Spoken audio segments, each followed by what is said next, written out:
Hello guys, how are you doing? Welcome to my YouTube channel. My name is Shannon Matingo and I'm a final year student at Africa University studying international relations. To stay up to date with my latest videos and other presentations, make sure you subscribe to my YouTube channel by clicking the button above the video.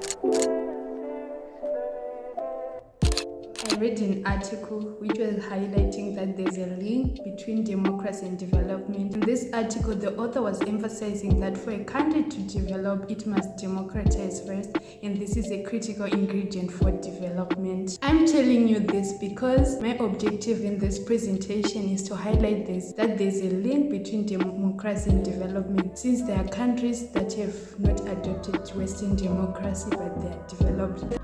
I'm not saying that democratic countries should abandon this regime type, but I'm arguing that democracy is not the precondition to reaching development. Today I'm going to be presenting to you about development, democracy debate from the global perspective, critical reflection.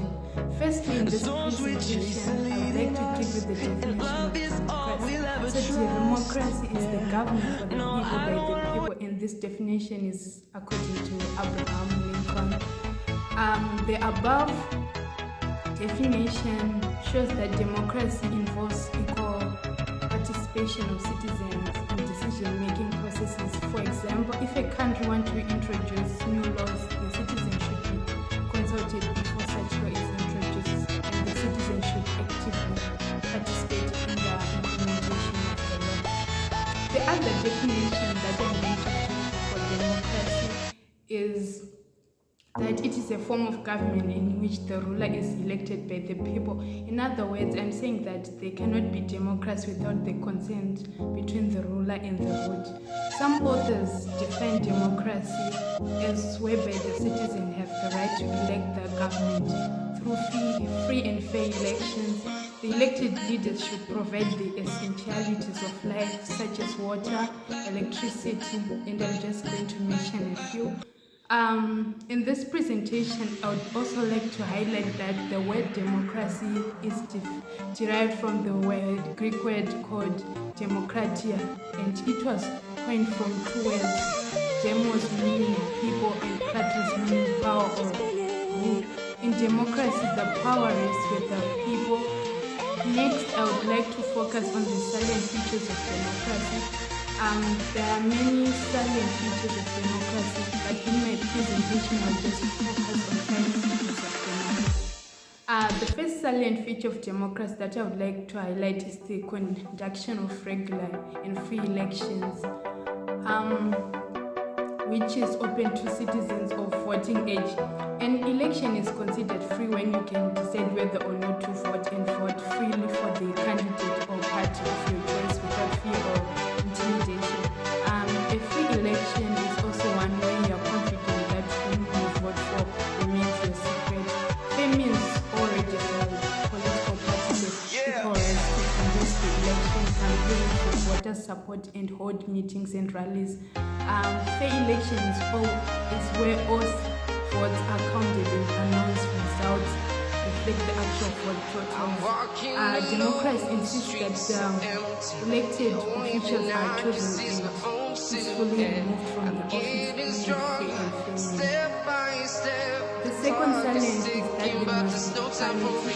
Democratic society emphasizes the principle that all people are equal. Equality means that all individuals are valued equally, have equal opportunities, and may not be discriminated against because of their race, religion, ethnic group, and gender. In democracy, individuals and groups have equal opportunities, and no one is above the law.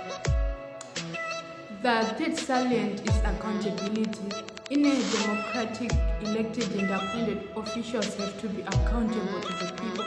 They are responsible for their actions. Officials must make decisions and perform their duties according to the will and wishes of the people. The other fourth salient that I'm going to look is the protection of human rights. All democracies strive to respect and protect human rights. Human rights mean those values that reflect human life and human dignity. Democratic emphasize the value of every human being. Examples of human rights include freedom of expression, freedom of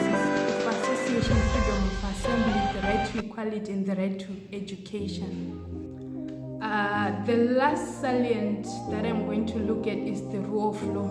Rule of law is equality of rights before the law, and disputes should be decided according to the law. In a democracy, no one is above the law, not even a king or an elected president. It means that everyone must obey the law and be held accountable if they violate it. Democrats also insist that the law should be equally, fairly, and consistently enforced. The next thing that I'm going to focus is on development. Firstly, I'm going to define development. So development is the progression from what previously existed. In other words, it is a process in which a system is transformed into a stronger, more organized, as it gives more satisfaction in terms of human aspiration. So development has got so many salient features, but I'm not going to be looking at all of them. In my presentation, I'll focus on 6 features of development. Development encompasses firstly that there should be political stability. This acts as a useful parameter in determining the development of a nation. Developed countries are politically stable, hence they have no corruption, and the citizens have high respect for countries' law. Hence there's development in those countries. The second salient of development that I'm going to be looking at is freedom. These forms of freedoms are considered the fundamental rights of the citizens. Hence, a developed nation respects and abides by these rights. These fundamental rights include the right to worship and freedom of speech, to mention a few. Depriving your people such freedom can significantly affect the status of a country. The third salient of development that I'm going to be looking at is better living standard. The people in developed nations have high standard of living. This includes excellent health care, better housing condition, appropriate sanitization facilities, access to education. Excellent living standard indicate that the people are employed and earning, and it also shows the level of participation of the population in the country's development. The fourth salient of development that I'm going to be looking at is gross domestic product, which is a measure of an economy's development. Gross domestic product refers to the total value of goods and services produced within a country. Developed countries have high GDP. Salient of development that I'm going to be looking at is the gross national product. If there's a high gross national product, which means that the citizens of that country must be educated and affluent, suggesting a country has a high adult literacy rate or a high percentage of children in secondary education. The sixth salient that I'm going to look at is high life expectancy. If there's a high life expectancy within a country, this means in that country the populations are expected to live until old age due to good health care, availability of all political goods. It should be noted that the Human Development Index is an instrument used to rank countries by their levels of development and separates them into 3 main categories, which are developed, where there is high development, and the second one is developing, where there is middle development, and lastly the third one is underdevelopment, where there is low development. I was highlighting the definition and salient features of democracy and development so that this talk is designed to act as a springboard for discussion. The presentation focuses on a debate whether there's a link between democracy and development or whether there's no relationship between the two. In this presentation, when I'm saying that there's a nexus between democracy and development, I'm saying that these two, they are intertwined and they lead to each other, that for a country to develop, it should democratize.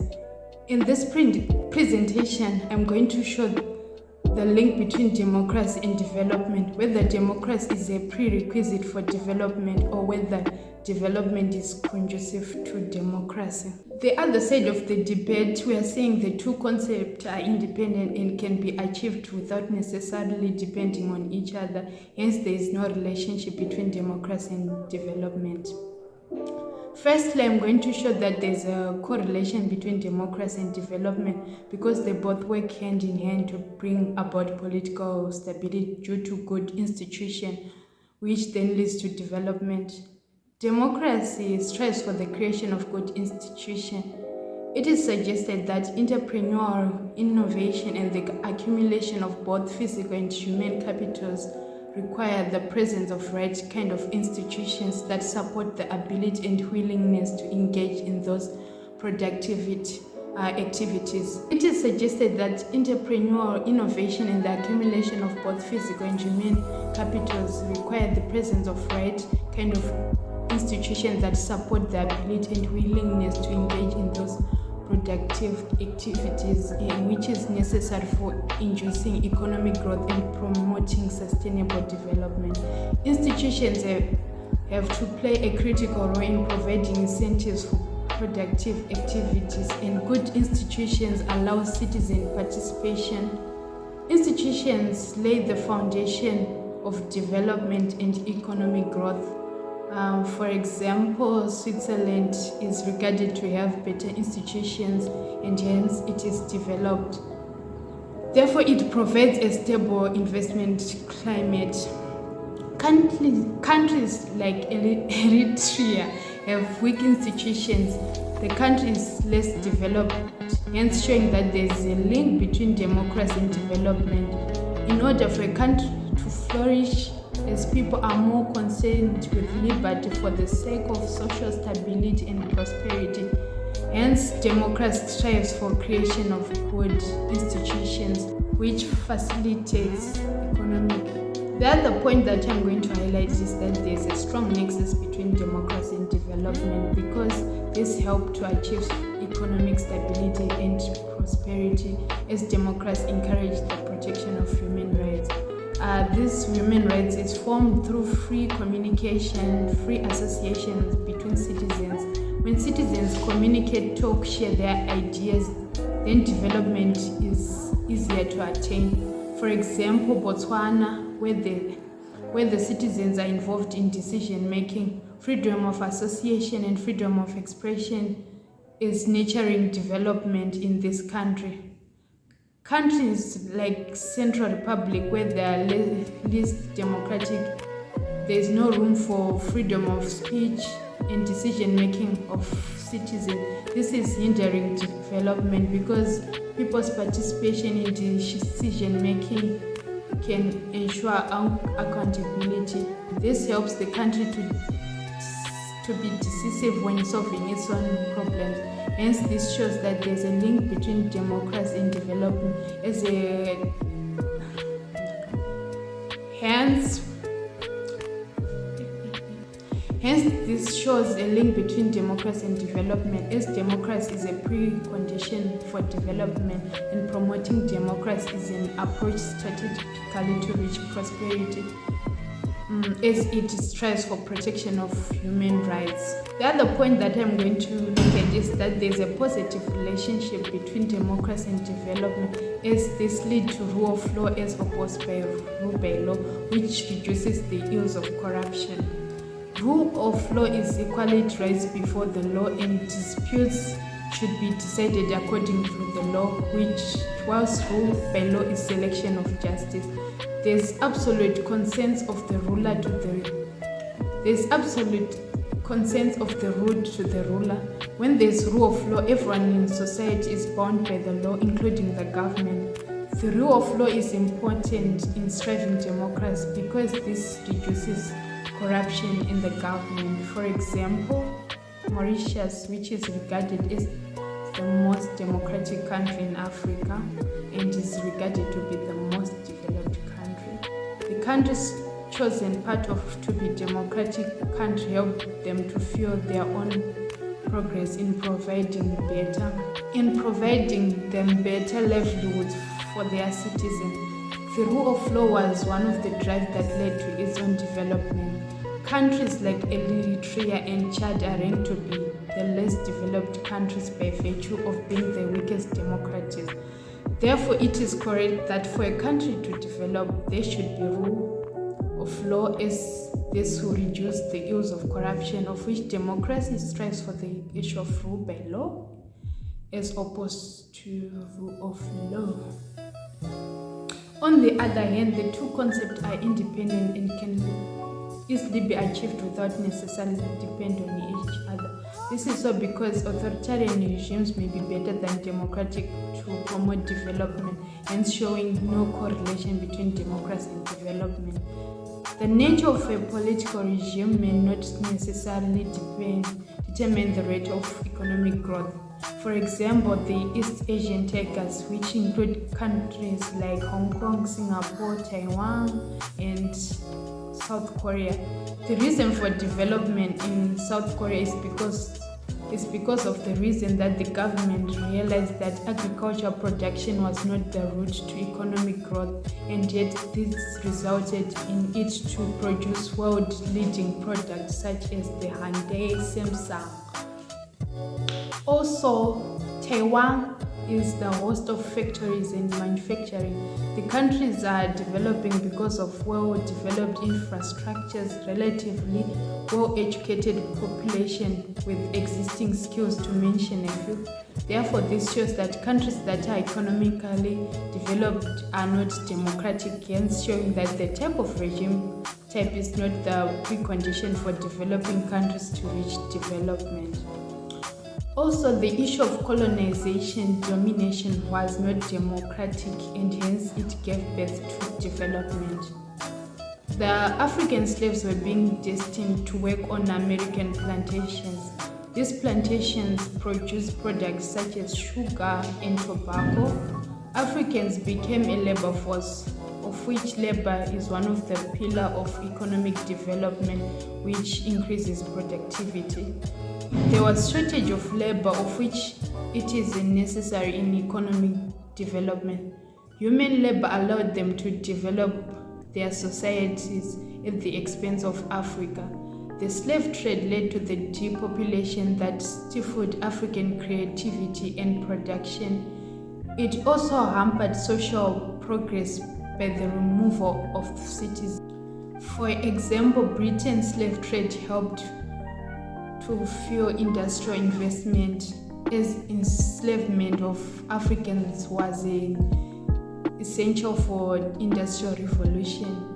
Hence, this was not democratic, but this gave birth to development. Lastly, the fact that there are some countries that are developed due to natural resources show that democracy is not linked to development, as the resources can give birth to development. For example, Libya is branded as one of the weakest democratic countries in Africa, yet it leads in terms of its development.